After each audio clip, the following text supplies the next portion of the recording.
right. Hi, welcome. My name is Dr. Martinez. You can call me Miss Alexis if you'd like. What's your name? Hi, Dr. Martinez. I am Giselle. All right, nice to meet you, Giselle. So I know that, I don't want to go into like the boring things right away, but there's a couple of things I do need to cover with you before we get started. So a little bit about that. Your mom probably filled the forms out for you, but some of those forms that we covered, we're just kind of talking about things that could occur and happen in therapy. And while we're here, I want to make sure that I create a safe space so that you're able to communicate with me freely. But also, I want to let you know that there are certain situations where I may need to report some of the information that you do disclose.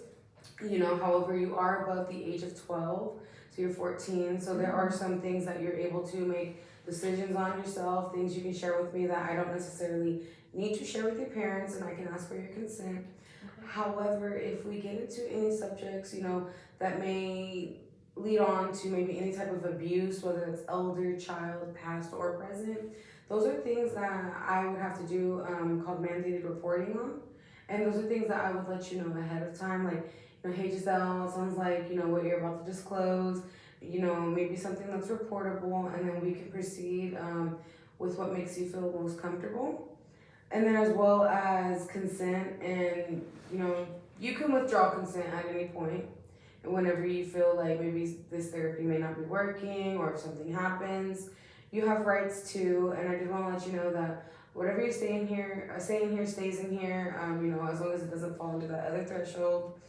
Other than that, do you have any questions? No, I'm good. All right. Do you know what's bringing you in here today? Yeah, my mom had mentioned something. I know that I've been having a lot of trouble with going outside with to the park and stuff. Cause my mom, she takes my little cousin to the park, but I can't go. There's just too many dogs. I just can't. I can't. And she really wants me to go, and I guess that's the only thing that she told me. So I think that's the only thing that is really bothering her. So I think that's why I'm here. Okay, now I hear that you say that you've been avoiding going to the park just due to there being too many dogs, and that your mom is, bothered by this. How does it make you feel? That she's bothered by it?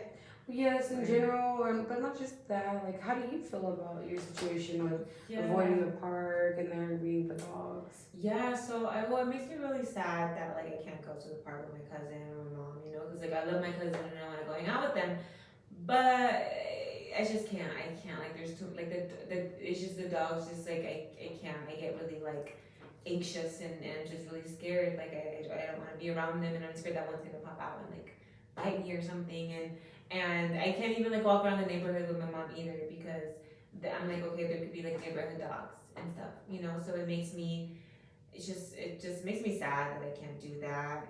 I wish I could, or even with my friends, I can't really go with my friends and hang out in the park or go on a walk with them because it's too scary. It doesn't, I can't. It makes me scared. That sounds really tough. It sounds like you're dealing with a lot. You're having to deal with not only how you feel and how it saddens you that you can't do the things that you're used to, but also you're missing out on opportunities to go out on walks with your mom, going out to hang out with your friends, and just going to public events. Yeah. And I'm so sorry to hear that. I hope that in this space we're able to create, a dialogue that allows you to explore what we can do about this to help you get through this. I do want to ask, have you ever experienced any panic attacks, especially with the thought of dogs? I don't know what's a panic attack. So sometimes, just thinking about dogs, or just maybe your mom trying to ask you repetitively, if you would like to go to the park, just really trying to encourage you. And some clients, they have mentioned that they experience a tightness in the chest. Sometimes they feel like this if they cannot breathe. And it's a really hard moment to experience. When even my mom even just mentioning going to the park, I get really because I know there's dogs there, and the one close by our house. Yeah, the one close by our house is a dog park.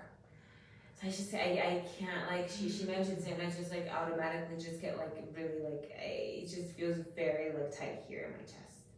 And I'm just like, I mean, it just makes me really anxious. Like I'm just like, even the thought of it, like I'm just so scared. Like I'm so sorry. yeah. That sounds really tough. What do you do in those moments?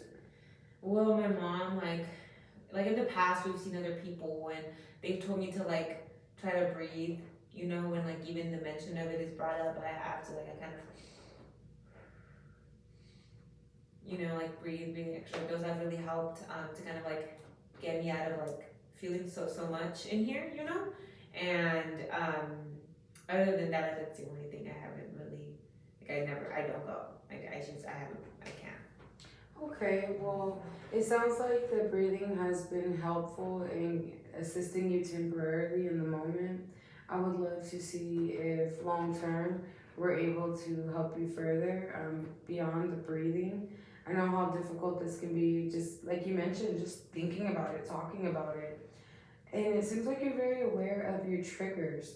Are there any other triggers besides just being asked to go out? No, sometimes when I see like a dog on screen on TV, even just the thought of like it's right there. It's like so far away, but it's so close. It's like right there, you know.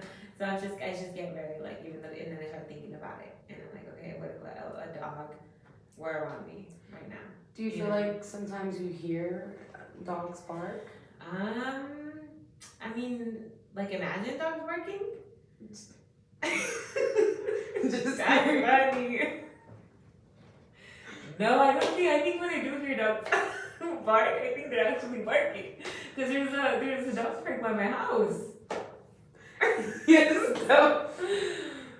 You're silly, Dr. Martinez. I'm so sorry. That's along the lines of what I was asking, yes. If sometimes whenever you're possibly seeing a dog on the screen, or your mom's asking you to go to the park, you know, do you start to hear a dog barking? No, it's more of just like envisioning like me in that situation.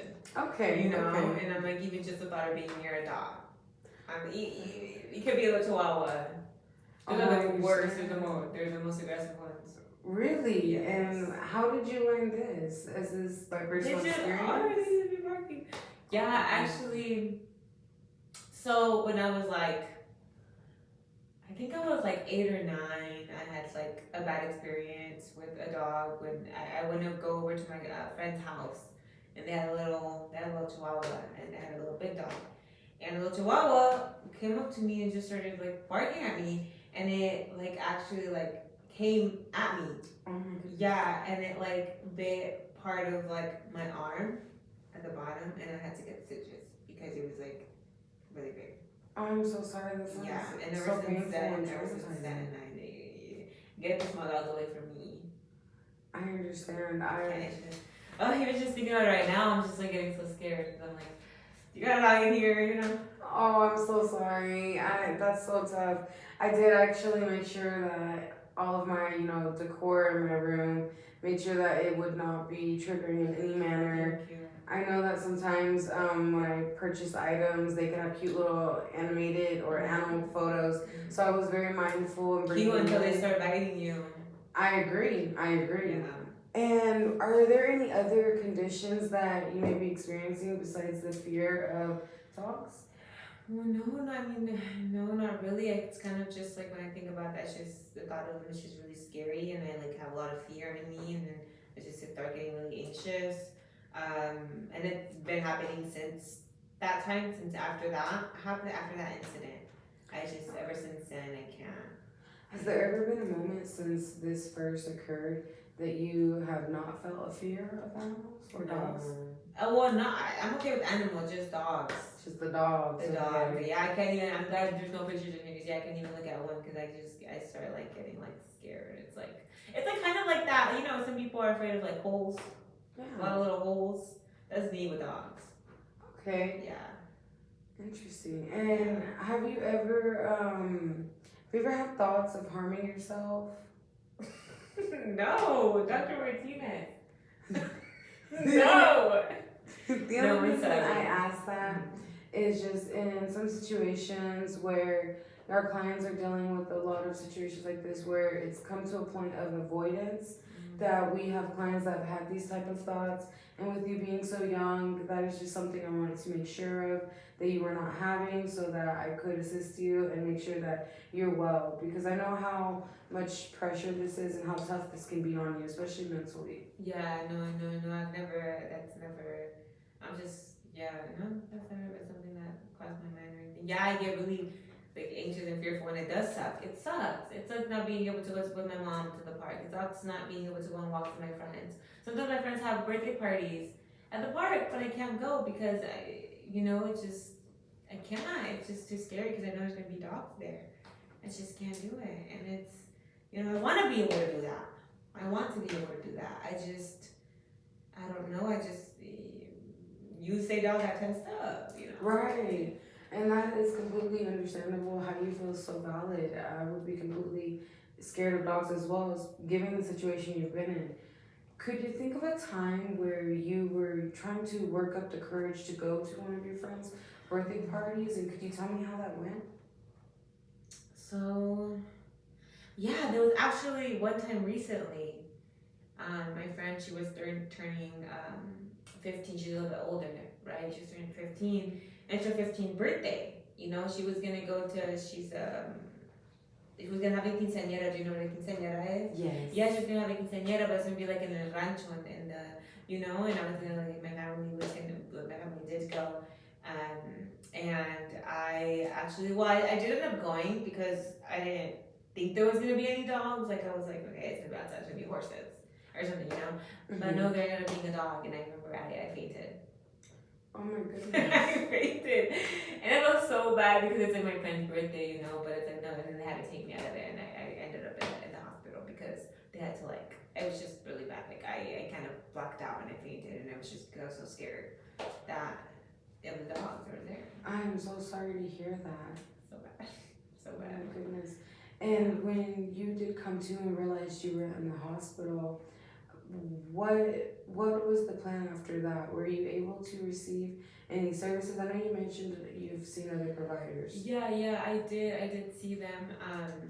But I kind of just, I don't know, I didn't like the lady. I didn't like her. She kind of made me feel like I was crazy. Yeah. So I didn't want to continue seeing her, but I do remember, she's the one who also introduced some of the breathing exercises. And ever since that, I started using them, But I just remember them after that at the hospital a few weeks later, they took me to I spoke with some people, and then I was seeing one particular lady, and it's the lady that made me feel crazy. And I'm so sorry you had that experience. I will do all in my power to make sure you do not have the same experience with me. What you're experiencing and feeling is completely normal. No, you're not crazy. This is so normal. Personally, I've had a lot of fears in my life, and I've had to overcome those.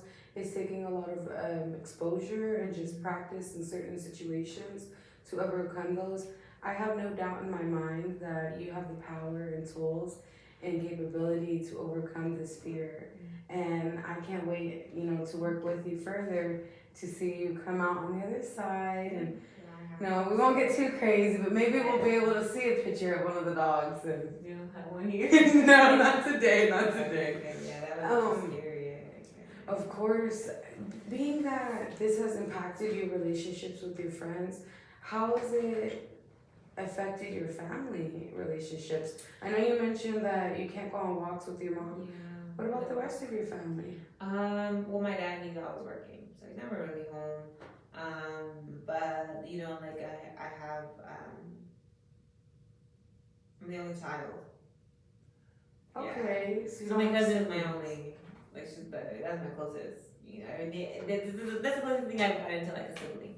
So it's it just, it really sucks because for a long time I actually didn't really have a lot of friends, and it was really hard to make friends. And my cousin was my best friend. She's my best friend. It's just that I can't go to the park with her. We used to love going to the park. I remember when I was a kid, I would go to the park all the time. I would sing on swings, and I would, but I haven't been able to, so it's kind of, it sucks, and I liked going to the park a lot. I love playing volleyball. They have volleyball courts sometimes at the parks. Yeah, and I love doing that. So now I have to do indoor volleyball, but that's not, it doesn't like really make me feel active, or it's not fun. It's not that fun. Right. And that sounds really tough. You're not getting the same experience that you're used to. You've really had to change a lot of the way you do things in your life in order to accommodate with what you're experiencing in that moment. Tell me a little bit more about those symptoms. I know you mentioned that you have the tightness in your chest, you feel like you can't breathe. Yeah, like I said, like it can get as bad as like I can black out like when I fainted, right, because I was really scared. Other than that, it's like, and that's the only thing I can really, like, feel anxious, and I have a lot of like fear. Like I just feel like very like my heart's kind of gonna explode, like beating so fast. Like that's another thing that I start sweating sometimes too. I start sweating because I'm like, I'm scared, and it's like I start sweating, and sometimes I shake too. Like I feel my body shaking, or like my legs shaking because I get so scared. And then there's some other times where like I'm so scared that like afterwards I kind of don't remember sometimes. Okay. Like I kind of like black out of things. Okay. And any of these experiences that you've had, has your mom or your dad been present? Well, at the quinceañera, my family was there. My mom and my dad were there. And the time at when I got big, my friends' family was there. They were able to help me, but like my mom wasn't there. And yeah, no, the only time that I can remember. Well, no, the first time that I saw a dog again, after that had happened, my mom was with me. And I remember I was just like, God, like I saw a dog and I got really like, it was a very similar dog to the one that bit me. It was like really small, it's like a chihuahua. And I remember looking at it and just instantly like, the way that I felt when that happened, when it just came back to me. And I was just like, I kind of froze. I was scared, and I remember like my heart beating really fast, and my mom was kind of like looking at me like, and I just couldn't tell her. Like I was so scared that I couldn't really like speak too much. I didn't think that I was gonna get scared like that, but I did, No, that's terrifying. I can't imagine being an 8-year-old experiencing that, and needing help in that moment, but not being able to say it. Yeah. Oh, I'm so sorry. In these moments, I know that you mentioned you've tried breathing. Are there any other techniques that seem to help you? Sometimes my mom tries to show me dog pictures. Okay, and how does that help you? That makes me like really upset because like I'm like, what? It scares me. Like I don't know why she's doing it. Like I don't know. She says that it's gonna help me, but it's scary. I can't even. I have to look away because it's like it doesn't help. It doesn't help. I think the other person called the lady something about like exposure. Yes, there is a term called exposure therapy, Okay. and I think that that's best administered, under a professional. I don't believe that it can be beneficial in this case to just be randomly shown photos of a dog. It must be very terrifying, and I'm so sorry you've had that experience. On a scale of 1 to 10, 1 being an absolute no, 10 being a yes, let's start today. Where would you say you would be at as far as receiving exposure therapy as an alternative? Like seeing a dog? Yes. Oh, I don't know. You see, when you're talking about it, like I'm just like, no, that sounds like having a dog in front of me. Like having an actual living creature, a dog in front of me. We could start in levels and work up to that eventually. We would start with pictures. Yes, being in a safe space where we could actually go through this experience together. I'd be right there alongside of you. We could talk about it. The 2? Yeah. Okay. And that's okay. What do you think that I could do to help you to possibly get to a 3? I mean, I'm just thinking about what would be the good thing about it. I'm just gonna be really scared all the time. The great part about receiving exposure therapy, along with utilizing the other coping skills, so like the breathing, and have you ever heard of box breathing and star breathing? Oh, start breathing. Yeah, so Yeah. you're familiar. Mm-hmm. Well, with that, and eventually working towards removing the fear, we hope that you could live more of an open life so that you are able to start enjoying these pleasures in life, such as going to the park with your cousin, going on walks with your mom. There's a lot of positives that could come out of us trying exposure therapy. I feel like that's something, once you're more comfortable, we could discuss a little more in depth. But right now, just due to where you're at, I don't want to overwhelm you and, have you terrified because it's already scary just thinking and looking at the dogs. Well, I didn't see it like that. I didn't think about how it would help me like maybe go out more, maybe, right? If I try it like and it gets better. So maybe seeing it like that, maybe I'll do a 4. Okay. Yeah, I didn't see it like that before. Yeah, I mean, I'll be able to like go to the park with my cousin. Maybe you think? Well, we've explored the negatives to what's happened since you've been afraid of dogs. Let's explore some positives. What do you think are some advantages to no longer being afraid of dogs? Go to the park. I can play volleyball. We would go on sunset walks. Yes. I know that we go to like the bluffs at the bluffs, at the panorama.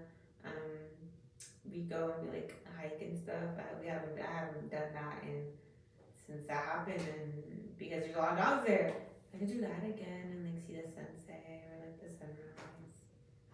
Those are like good things that I want to see. That's exciting, and I'm really happy that you're able to see that there's going to be positives coming out of this. Beyond that, if you were to go to sleep today and you were to wake up tomorrow with no fear of dogs, and you were able to just start your day, how would that be different than what you're currently experiencing? I wouldn't have to think about going outside. I wouldn't have to think about, am I gonna see a dog? Is one gonna like come up? Because sometimes people don't have leashes on their dogs either. Like I know in my neighborhood there's dogs. So it's just I wouldn't like worry too much about where I'm going. Okay, good. I think that,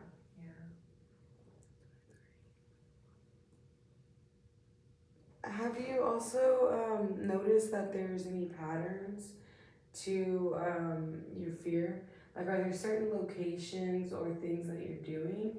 I know you mentioned at the park and just your neighborhood, but when you're at school, how do you feel?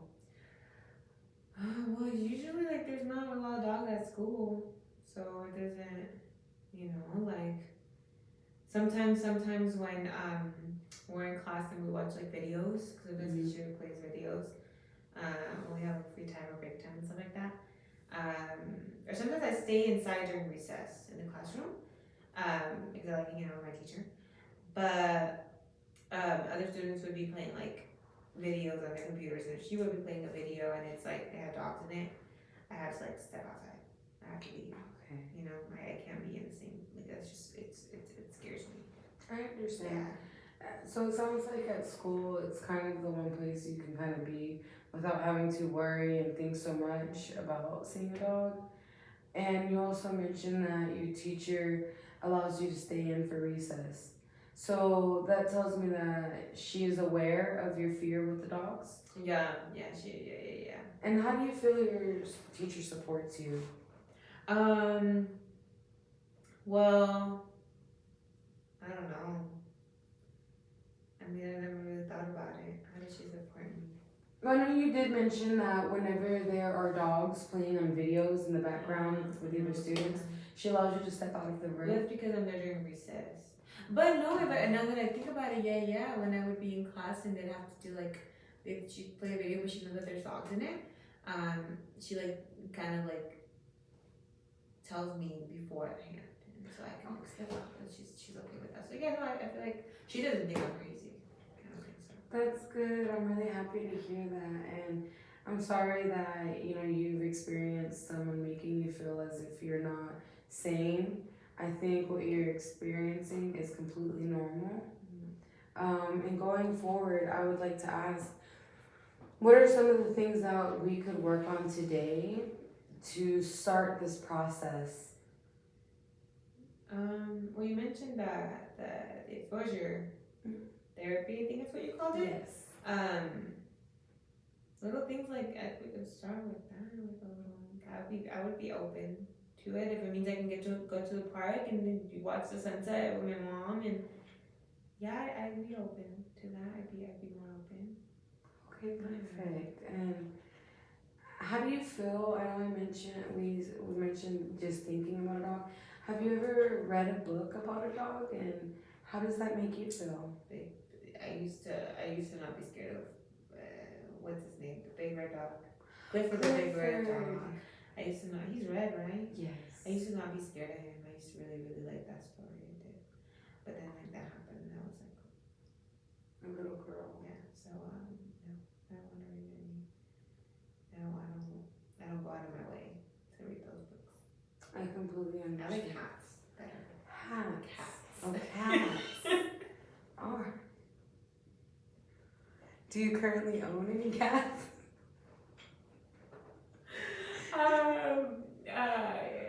At my house, Yes. there's like stray cats. I don't own one. There's a stray cat that always stops by. His name is Ashton. Oh, okay. He's So, fine, he's chill. When you're outside with Ashton, how does that make you feel? Well, I let him in. Oh, you let him in? Yeah. Like, I can go outside, like I can, but usually he'll come during like the evening, like 5, like when the sun is like almost setting. Okay. And I know that's when people take their dogs out for walks around my neighborhood. Okay. Yeah, so like during that time is where he stops by and I let him in the house. So do you think that Ashton is looking for maybe, shelter during the sun when all the other animals are out? Maybe, yeah. So maybe in a way that you and your cat are identifying with each other. Sorry, I should spit Dr. Martinez. It's okay. You're funny, I like you. Well, I'm glad. I hope that we can, continue to have more therapy sessions with each other. I hope that, I'm able to provide you with the best exposure therapy. I hope that you know that this process is all in your hands. We can go as fast or slow as you're comfortable with, and it's not a race. Thank you. I know that we will get there when we're supposed to get there. I don't want you to feel pressured. Going forward, though, I will ask that we will work on going outside a little bit more. I know that once we start exposure therapy, that will be a way that we go if you're comfortable with that. We'll see. And that's all I'm open. I'm scared, Dr. Martinez. I'm scared. Thank you, Giselle. And don't worry, being scared is a normal feeling. And once we work past this, I don't think scared will be a feeling you feel. I hope that we get to promise. I can't make promises, but as long as we work hard together, we're doing our homework. Okay. We can expect some results. And I can watch the sunset outside with my mom at the panorama. That can be our goal that we start with, yes. Okay. That's a lovely goal. Thank you. You're welcome. And then just to kind of finish off, just to make sure you're leaving out of here feeling safe and secure. On a scale of 1 to 10, 1 being the worst, 10 being the best, how are you feeling? I'm gonna say a 5 because I am really scared. I am. but I want to watch the sunset really bad. So I don't know. I'm a 5. It sounds like you're optimistic and you're hopeful for the sunset, but it also sounds like you're acknowledging that this is going to be a scary process. Yeah, I'm scared. I just want to commend you on coming in today and just speaking and being in the space with me, because it really shows that you really want to see some results and get some help with this. Sounds like you've been struggling a long time by yourself, and I want you to know that you no longer have to go through this by yourself. I will be here with you every step of the way as long as you're ready and comfortable. Thank you. You're welcome. I hope you have a great night. You too. Have a good night.